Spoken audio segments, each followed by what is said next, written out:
You are welcome to our channel. Don't forget to like, to share, and also to subscribe. In the news today, I never supported him.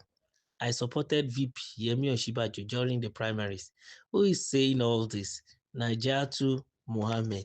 Ajia Najatu Muhammad, a former director in President Bola Tinubu's Presidential Campaign Council and one-time member of the Police Service Commission, alleged that President Tinubu had marginalized the North and was operating an administration primarily focused on the Southwest. According to leadership, it was reported that during her appearance on the PAP show hosted by Hadiza Malumfashi in Abuja, Najatu, who now serves as the chairperson of the Northern Star Foundation, a non-governmental organization committed to the empowerment of Northern youth, reportedly stated that she accepted her role in the campaign only after persistent appeals were made to her and not because she was genuinely convinced about the political cause.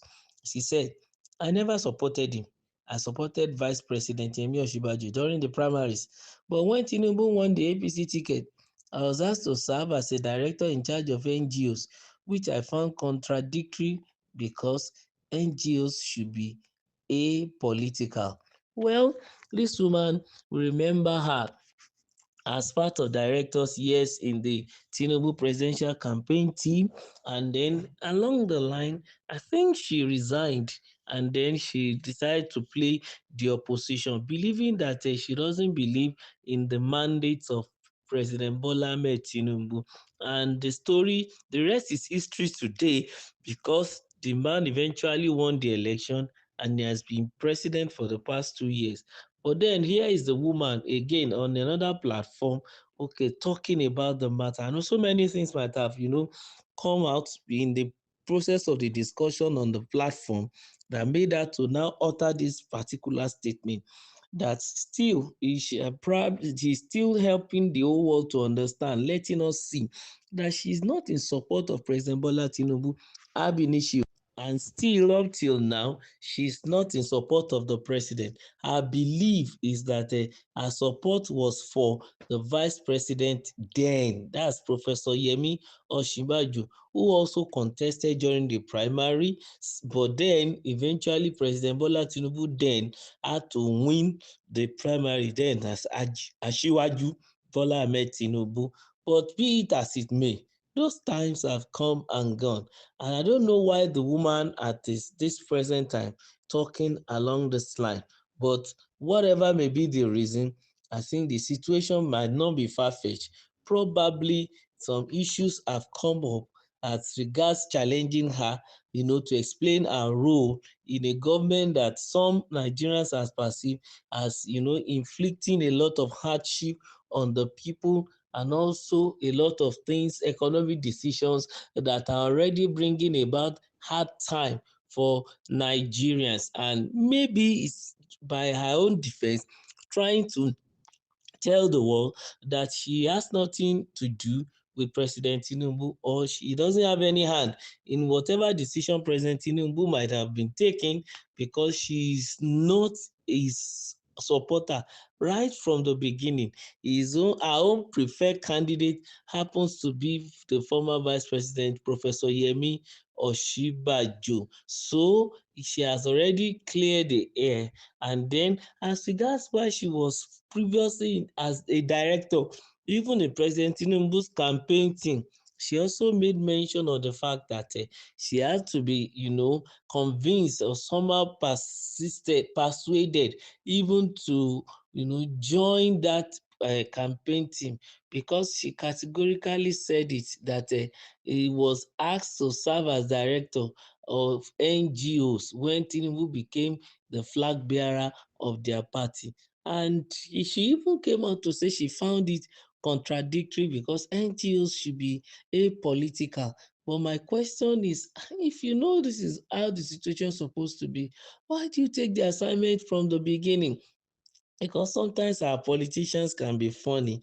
They sometimes, begin to shout foul play when it seems as if things didn't go their own way. But be it as it may, if you know ab initio that you shouldn't be in charge of a directorate that is in charge of non-governmental organization, which by your own thinking and understanding are supposed to be non-political, apolitical, but they how to create such a particular directorate in a campaign group, a team, and then you are asked to head it. Why not you that correct them and told them the right thing to do? Because for me, my thinking is the campaign team then is looking for every nook and cranny of this country in which they will need to get enough vote. So they are not leaving any stone unturned. And so whether something is right or not right, as long as it's not illegal, they are ready to explore any option so as to make sure that they achieve their aim. And at the end of the day, whether Ajia Najatu accepted or did not accept, or whether she resigned or did not resign, the sole aim of creating a campaign team by the then Bola Tinubu APC has come to fruition, because at the end of the day, they won the election. The court also declared President Tinubu as the winner of that election, and he has been in power for 2 years. And as a result of that, yes, any other thing that anybody is trying to say now, the rest is story or the rest is history. But then I want to be thinking probably Hajiya Najatu is, she's trying to speak up because of this present ordeal that Nigerians are going through. Because she has literally she said that the current leadership of Nigeria is marginalizing the North, because those are some of her stand, because she's presently the Northern Star. I mean, she's serving as a chairperson of the Northern Star Foundation, a non-governmental organization committed to the empowerment of northern youth. That's what she is doing now. And then, as far as she is concerned, she believes that probably things are not going properly well, especially for the North in this administration, believing that the best thing for the administration to do is to find a way around it, because she has also been in power before. She was a one-time member of the Police Service Commission. Yes, and then and one of our submission is that President Tinubu has marginalized the North and was operating an administration that is primarily focused on the Southwest. Well, she can also write an open letter to the president if she feels aggrieved about how the day-to-day running of the country is being done, and she might not really like it. And then as they go by, she can also support whoever she wants to support in the coming election in 2027. Don't forget to like our channel and also to subscribe, and please make sure you share.